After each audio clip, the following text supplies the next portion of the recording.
રાજ્યમંત્રી હર્ષ સંઘવી ઉપસ્થિતિમાં આજે કચ્છમાં કરોડોના ડ્રગ્સના જથ્થાનો નાશ કરાયો। પોલીસે કુલ 28 એનડીપીએસ કેસમાં જપ્ત કરેલો 391.625 કિલો અને 8,986 લીટર માદક પદાર્થનો મુદ્દામાલ નાશ કરવામાં આવ્યો। રાજ્યકક્ષાની ઉચ્ચસ્તરીય ડ્રગ્સ ડિસ્પોઝલ કમિટી અને ત્રણેય પોલીસ જિલ્લાની સ્થાનિક ડ્રગ્સ ડિસ્પોઝલ કમિટી દ્વારા વૈજ્ઞાનિક પદ્ધતિથી નાશ કરવાની કાર્યવાહી હાથ ધરવામાં આવી। ગુજરાતના ગૃહ રાજ્યમંત્રી હર્ષ સંઘવી આજે તારીખ 24મી જુલાઈ 2025ના રોજ કચ્છની મુલાકાતે આ મુલાકાત દરમિયાન તેઓ ભચાઉ તાલુકાના લાકડિયા વિસ્તારમાં આવેલી Saurashtra Enviro project private limited company ખાતે નાર્કોટિક્સના જંગી જથ્થાનો વૈજ્ઞાનિક પદ્ધતિથી નાશ કરવાની કાર્યવાહીમાં ઉપસ્થિત રહ્યા। પૂર્વ કચ્છ, પશ્ચિમ કચ્છ અને મોરબી જિલ્લાના વિવિધ પોલીસ સ્ટેશનોમાં એનડીપીએસ એક્ટ હેઠળ નોંધાયેલા ગુનાઓમાં જપ્ત કરવામાં આવેલા માદક પદાર્થોનો આવતીકાલે નાશ કરવામાં આવશે। નામદાર કોર્ટમાંથી મુદ્દામાલના નાશ માટે મંજૂરી મેળવ્યા બાદ રાજ્યકક્ષાની ઉચ્ચસ્તરીય ડ્રગ્સ ડિસ્પોઝલ કમિટી અને ત્રણેય પોલીસ જિલ્લાની સ્થાનિક ડ્રગ્સ ડિસ્પોઝલ કમિટી દ્વારા આ કાર્યવાહી હાથ ધરવામાં આવશે। કુલ 28 કેસોનો સમાવેશ થાય છે। આ કાર્યવાહીમાં પૂર્વ કચ્છના 11, પશ્ચિમ કચ્છના 16 અને મોરબી જિલ્લાનો 1 કેસ મળીને કુલ 28 કેસનો મુદ્દામાલ નાશ કરવામાં આવશે। ગાંધીધામ બી ડિવિઝન પોલીસ સ્ટેશનમાં જપ્ત કરાયેલું 82.616 કિલોગ્રામ કોકેન, જેની અંદાજિત કિંમત રૂપિયા 826 કરોડ 16 લાખ છે।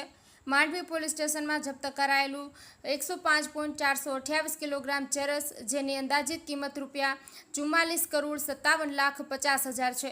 મોરબી તાલુકા પોલીસ સ્ટેશનમાં જપ્ત કરાયેલું 8,982.2 લીટર કોડીનયુક્ત સિરપ, જેની અંદાજિત કિંમત રૂપિયા 1 કરોડ 84 લાખ 64 હજાર 843 છે।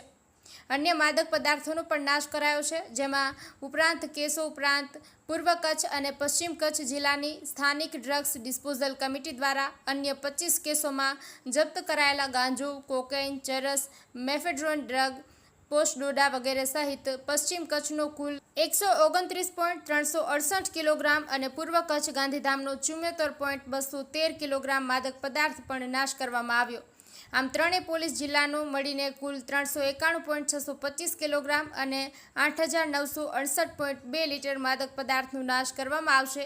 આ કાર્યવાહી રાજ્યકક્ષાની ઉચ્ચસ્તરીય ડ્રગ્સ ડિસ્પોઝલ કમિટીના અધ્યક્ષ અને કમિટીના સભ્યોની હાજરીમાં તેમજ ત્રણેય પોલીસ જિલ્લાની સ્થાનિક ડ્રગ્સ ડિસ્પોઝલ કમિટીના અધ્યક્ષશ્રીની હાજરીમાં Saurashtra enviro project private limited ખાતે કંપનીના ઇન્સિનેરેશન પ્લાન્ટમાં વૈજ્ઞાનિક પદ્ધતિથી કરવામાં આવ્યો।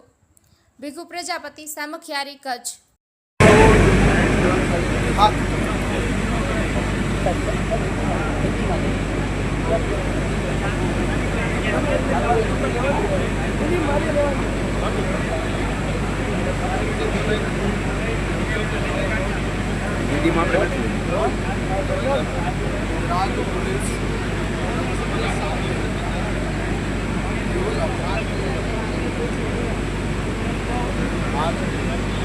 गुजरात पुलिस द्वारा चाहे वो भारत पाकिस्तान की सीमाओं से या फिर समुद्र की तेज लहरों में अलग अलग शहरों में या अलग अलग राज्यों में तो सेंट्रल एजेंसीज के साथ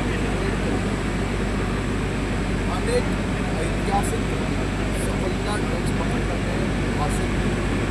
उनमें से खास करके आज कच्छ 28 केसों